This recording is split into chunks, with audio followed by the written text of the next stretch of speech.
Okay, I'm gonna move that aside. It appears that we are live now on YouTube, so we are ready to go. Again, please, if you have comments, okay, I'm gonna move that aside. It appears that we are live now on YouTube, so we are ready to go. Again, please, if you have comments. There we go. I had to mute that down. So just real quick, radio check. Make sure. Can you hear me? Yes. Okay. I'll rock and roll. And we are ready to get recording.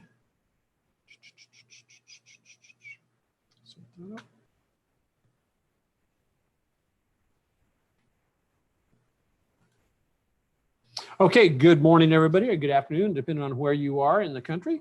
This is Dennis Wilbur, and I want to welcome you to How to Make Money Trading Stocks weekly live stream that we live stream to YouTube, and also folks also join me on the session via our regular webinar. See everybody as they continue to come into the room. That's good.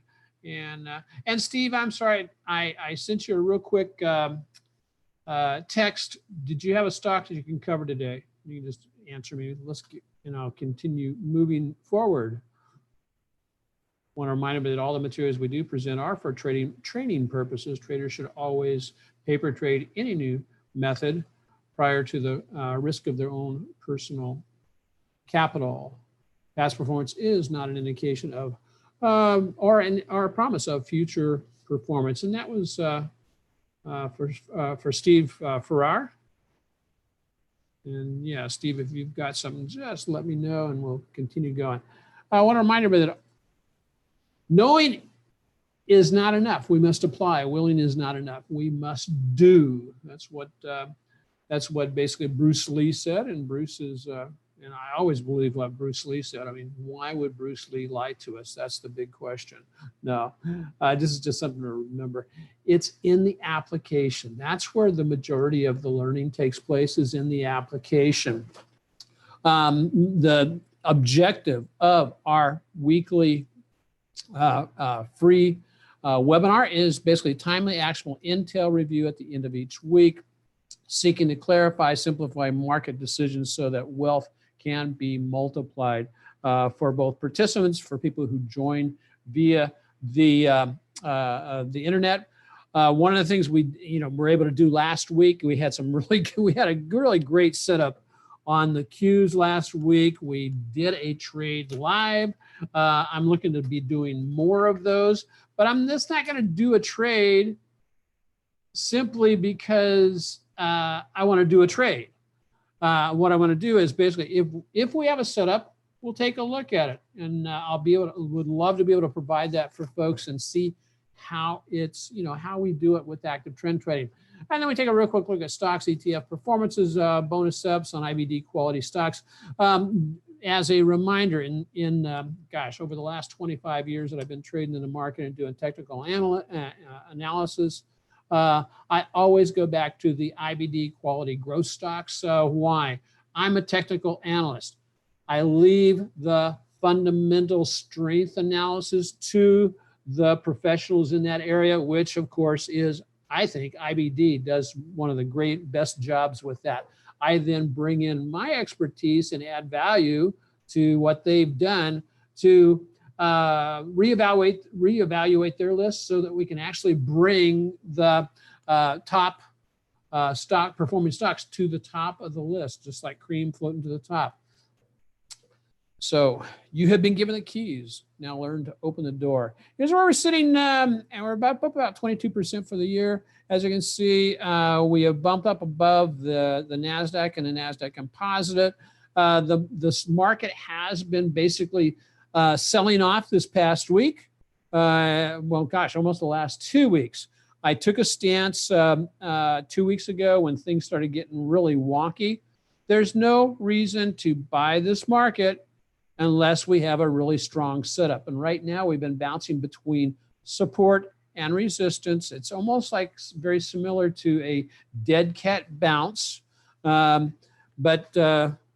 poor kitty came down and bumped its head one more time moving to the upside. Let's see, I got somebody talking to me in the, okay. Yeah, Steve, if you would just talk to me in the chat room. And so just pick one of those, OLED or Chipotle or NMIH, and I'll be coming to you just really briefly. Billy Charlotte, once we start reviewing stuff, if that's okay with you. Yeah, but pick one. You can't have all three. So here we go. So everything is down from where it was last year. As you can see, the Russell is down the most. We'll see if the reduction in interest rates by the Fed will improve the Russell's performance going into the end of the year. But anyway, let's get to the charts. Hey, who's that guy? Hey, a long time ago, I played college football. I was a quarterback. Yes, back when we just only had leather helmets with no face mask. No, it wasn't that long ago. But we basically, Jack Kemp's son, Jeff Kemp, did a presentation at our church last night. And so they had a quarterback challenge. And I decided that I would get into the quarterback challenge and to see if I could still throw. Doggone it, still got that really nice high arm action and not bad for an old guy, huh? So let's get into the charts. That's what we want to do. Let's see if we can dig into something. And so, Steve, I'm going to come to you as soon as I do the index review. So I'm looking at a weekly and a daily here. I've left in place some of the Fibonacci's that I was measuring for moves potentially down to the downside. Let me go here. So this Fibonacci series from here to here, okay, reflects symmetry with that move down there. Now that was a very steep move down, much steeper than the same move down, approximately the same move down from over here in the April time frame. So that steeper move down can be indicative of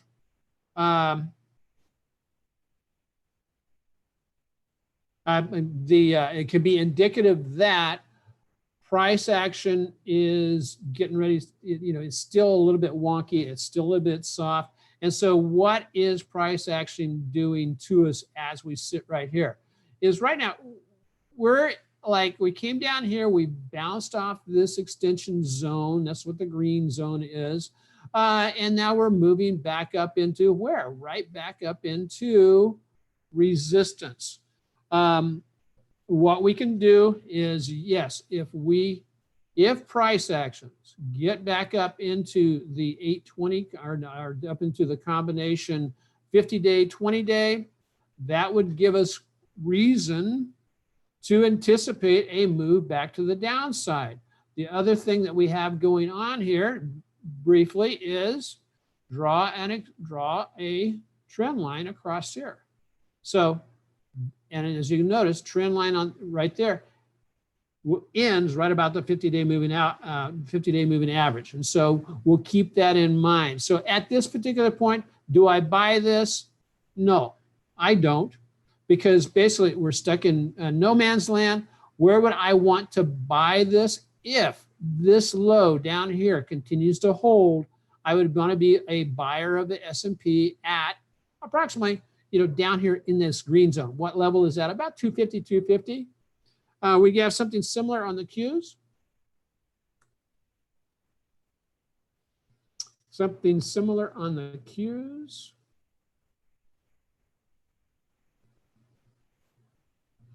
Now, what I want to do on the Qs is I want to take, and if you trade Thinkorswim or the TOS platform, you can just go here to your, I'm going to go here to edit my properties here, or edit my properties on my little bar there. And I want to extend that out. So I'm going to extend it out. I'm going to extend it out to the end of September.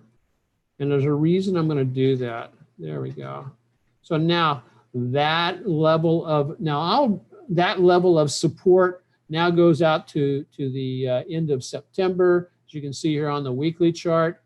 And I'll be looking and setting alerts. Anytime price action enters that zone, I'll be looking for a bounce or a break, one of the two. So what do we have going on with the fibs here? I did not lay the extension Fibonacci's on this because right now we're getting a little bit of a bounce from a higher level, which could be positive. That could reflect a higher low.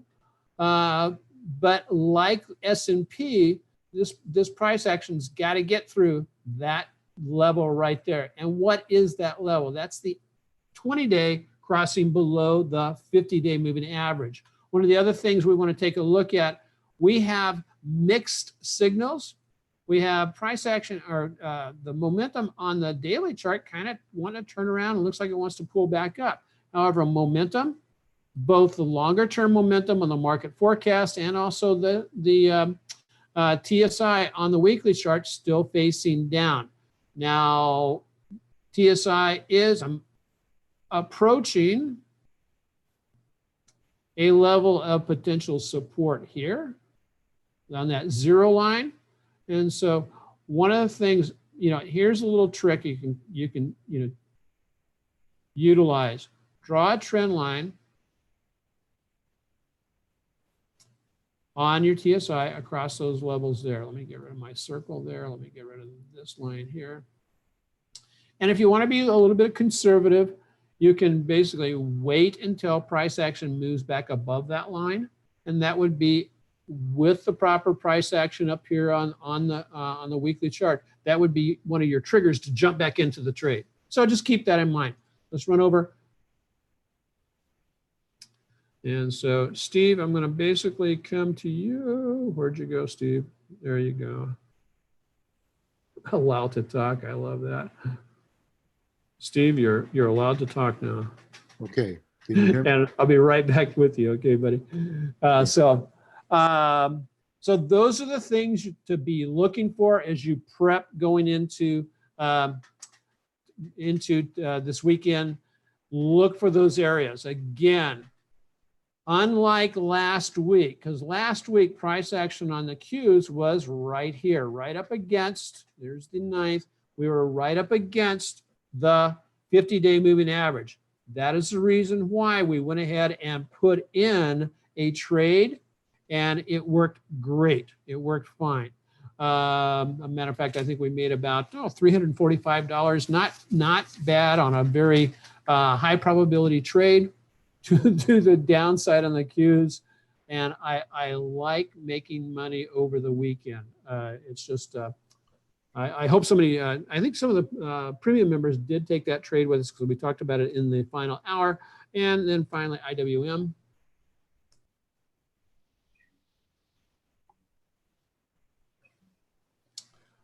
IWM, again, mixed signals between the weekly, daily, and the weekly.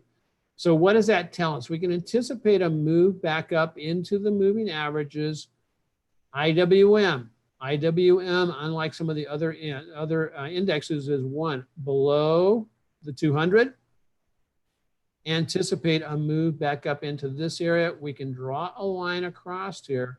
And so any retracement back into the 50, the 20 period moving average, that's where I'd be going, where that would be the trigger to short the rally if this is a dead cat bounce. Again, the IWM is still in the process of putting in lower lows and lower highs. So Steve, let's see, which one did you want to look at, buddy? And Steve, can you hear me? Yes, yes, I hear you. Can you hear me? So Steve, let's see, which one did you want to look at, buddy? NMIH. Yeah, okay. Yeah, I had forgotten I had taken my NMIH. Okay, NMIH.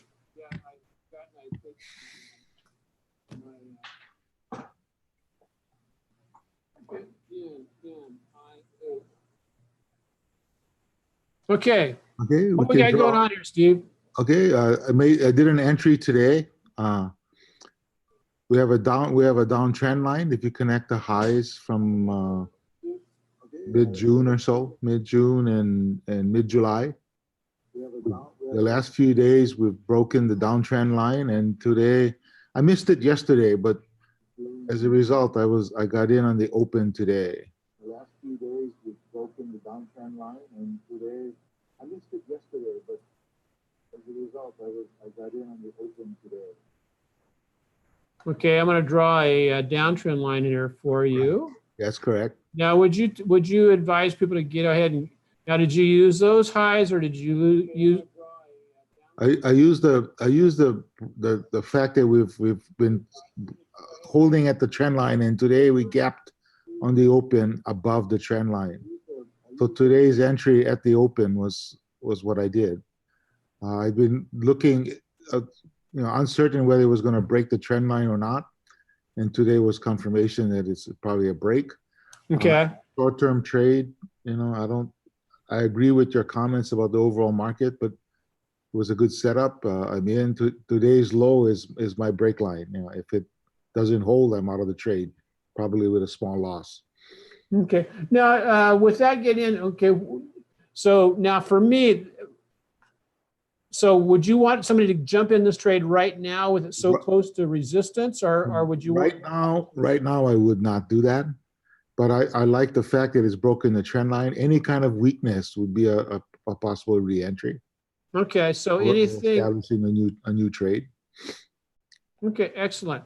And here's one of the what day. I want to keep my. Here's one of the areas, Steve, that I've been working on over the last little bit here, is utilizing the hourly intraday chart. Right. To be able to trigger me in on a trade here. It's a great way to do it, yeah. And so what, I'll just briefly cover this, if for you, is basically here's today. No, this is part of yesterday and today. Correct. Yep. Yesterday and today. So from where it's at right now, yeah, we're right square dab up against a resistance area. Right. And it looks like it's having a struggle breaking through that. Yes, it is. So I would look at utilizing and let me give you what my moving averages are here, folks. Is I've got the golden line is the 50-period moving average on a 1 hour chart. That equates approximately to the 8-day moving average. And so since I work in an 8-day moving average system, any pullback on close to that could be a trigger to go ahead and get in. So that would give us an approximation of about, trigger in about 27, 23 maybe. You could put an order. And then what's your stop loss? What stop loss are you using, Steve? I'm 25 cents under today's low. 25 cents under today's low, and today's low is okay. So you'd be exiting at 27.03. Correct. So, and that of course is, look at that. That's right below the 50-period moving average. So that's something to keep your eye on. No, Steve, that's a good trade. I like that. Yeah. And what's your upside target? I don't have one. I'm a little different from you. I will look at action around the 8 EMA to determine my exit. Okay. Yeah. Okay. So you don't exit. So, okay. Thanks, Steve. And guys, okay.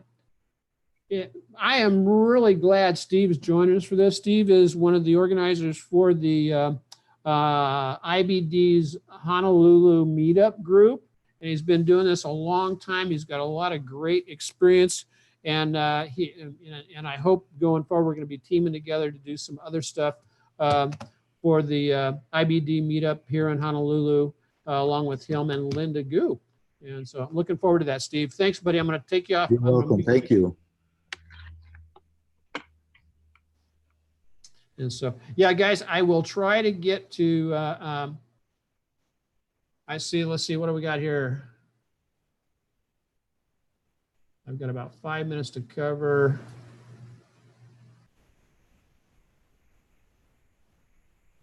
Thank you, Eric. Eric says that he's glad that, all the indices are down for the year or since last year, but active trend trading is up. Thank you for the training. Thank you, Eric.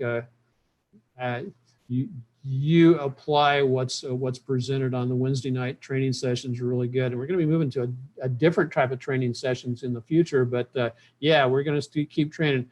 Chipotle obviously doing well, but you don't really see anywhere to jump in. So I'm waiting. Your view? Okay, we'll take a look at that, Barry. BFAM, same thing. So before I jump into those, because I got about 2 minutes to wrap all this up, let's take a look at. Let me go over. Yeah, where's my? There we go. Back to the day. Yeah, I like, Steve, I really like this move because, and folks, you may want to keep this onto your list because if it's breaking out, I mean, it ran from, we could do a real quick Fibonacci on this and you're going to find out that your upside target on this is, heavens, if I just, here, I'm going to do a Fibonacci for you, Steve. From this high to this low, and this is just the simple extensions. Approximately there. So if it gets up to just the, if it gets up to the 1272 extension, which is the first target, that's about $33. And then the second extension up to the 1618, which is a good place where you could expect to take some profit. How much of a move would that be from where it currently is or from where Steve got in this morning? Well, we just grab hold of that about there. And that would be a move of about, so it's 1272, 22%, up a little bit higher to the 30%. So great job. So keep that in mind. Okay, let's, I wanted to take a real quick look at gold. If the market is going to go into a rally mode, the gold will probably pull back. Take a look at it. This breakout above the 131.15 level on GLD, that is a long-term level of resistance that was broken. Look for that to potentially hold. And so a pullback in gold, which is extended a long way away from its moving averages, that would not be surprising. Now the question is do you want to trade the gold miners or even take some puts on gold? It would be a counter 10 trade. GDX is the gold miners. And as you can see, it almost hit its upside 161 target. Let's get rid of that. Now, where do we anticipate it go? That 25.58 reflects a similar level. So I'd anticipate gold, GDX, the gold miners, to pull on back into the moving averages. Probably, potentially in the gap between the 50 and the 20. So if that's the case, if you would like to take a short-term trade on that, you're getting a good turn on the weekly, excellent TSI turn up, long-term moving MF turn up, that's good. Not breaking out above the 20 yet, so it still needs to do a little bit of work here to break on out. Where would I anticipate it going? Probably, up towards the 50. It might make the 50 as a upside target, and then it might not. But somewhere in there, Eric, I can see JDS going definitely from where it's at 1582 up to around at least 1990, and that would be the top of the Keltner channel. So that's there. Oil, keep your eye on what's going. Excuse me. Sometimes you just got to laugh at yourself. Right now, oil is just in a mix to the side. All the moving averages in the weekly charts are pointed to the downside. They're stacked to the downside. And so oil if the global economy continues to weaken, look for oil to continue to soften and start moving down. So what does that mean? That means you're going to be looking at things like USO, XOP. You're going to want to look at the, I would look, and so that's what I'm looking at with oil right now. Now, what would change my mind? If price action gets back above the 50, gets back above the 200, then that would, be a potential move to the upside. What would convince me to potentially do some sample trades? If I get down here between $10.50 and $11. Okay, bio, nat gas, UNG. UNG, similar type situation. UNG looks a little bit stronger, actually coming up very nicely, positive divergence on the weekly chart, but where it's running right into the resistance at the 50-day moving average. So if the 820 holds at a daily chart, that's where I'd be looking to get in with a stop out just slightly below that. So that's it with UNG. And then I will take a real quick look at XBI. Biotech.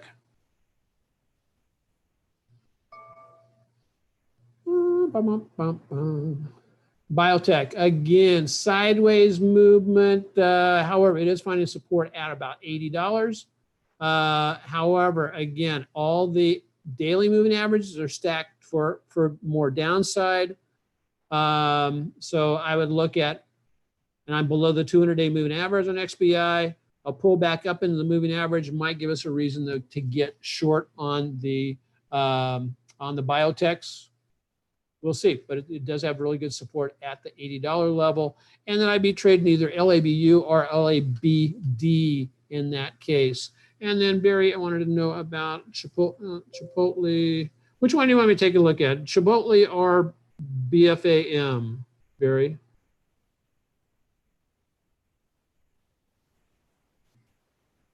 No, you choose. Or did you choose? BFAM. Okay. Thanks for a quick response, man. I appreciate that.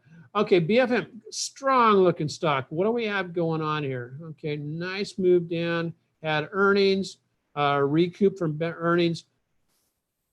Actually fell a little bit into earnings, hit the 50 and rebound. Let's take a little quick look at, are you in this stock right now, Barry?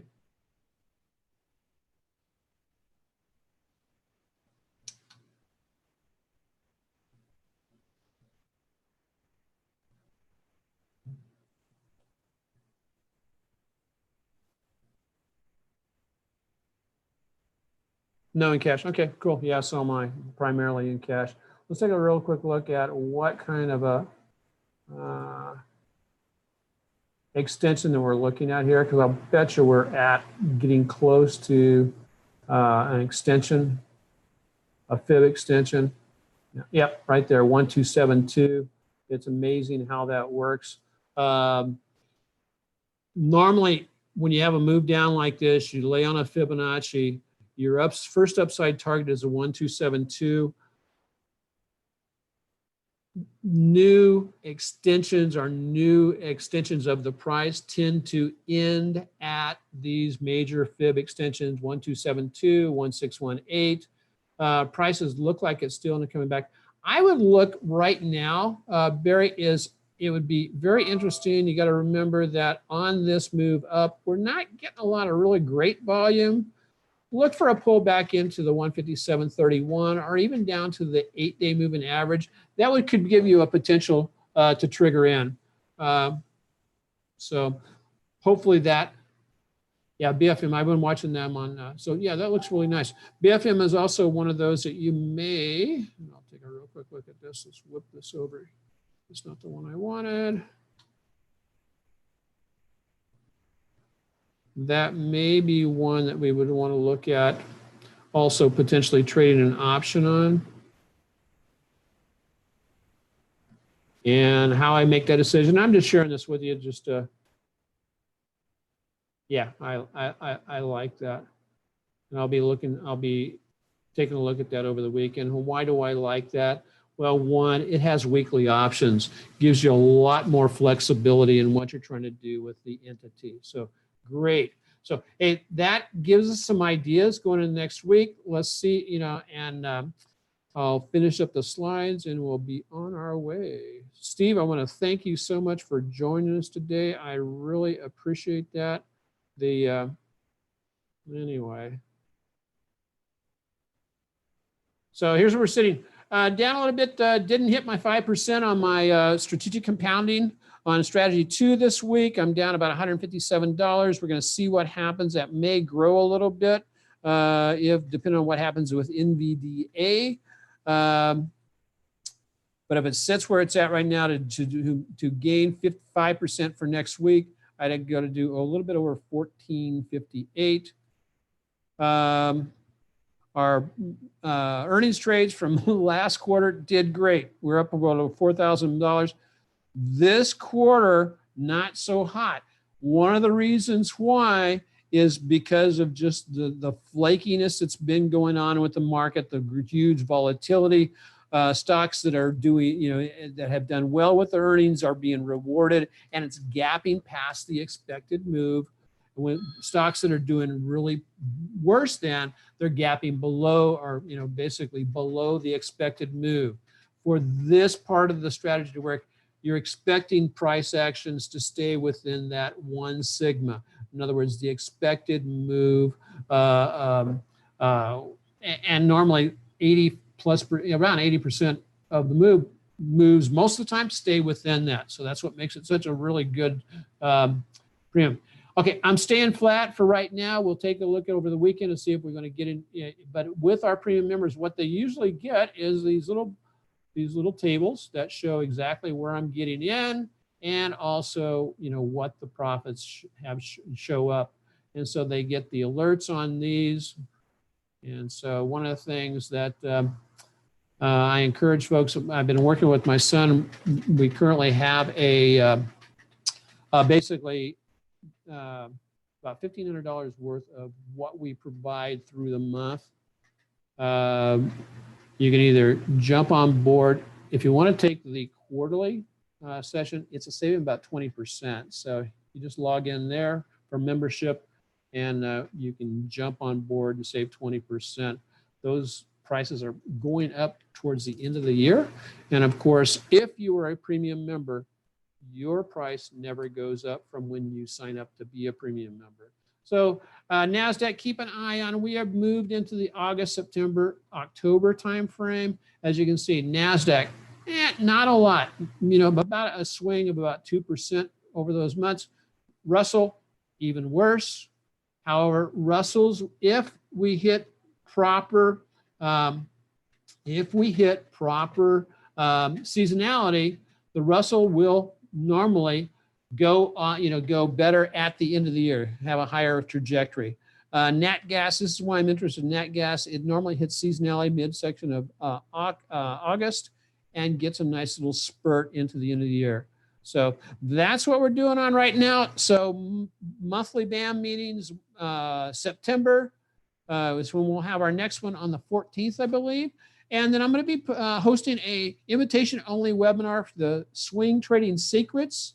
A pre-registration will go out next week, and that it's going to be a free webinar, but by invitation only for people who are signed up within the Active Trend Trading System. So until next week, there's my trading partner and son, Brandon. A little bit about us. So until next week, keep growing the egg, trade wisely, trade profitably. Please, if you're watching online and or watching the recording of this, 1, follow us on YouTube. Secondly, anybody who you think would like to see the videos and just get on board with potentially trading with us, please just suggest it. So until later, interested in your... Steve, I tell you, I didn't do that, but I tell you, if you log back on to, I think you will probably be on the final hour. I'll take a look at Shopify. Until next week, aloha, trade well, prosper, have a great weekend. Mahalo, and God bless everybody. See ya.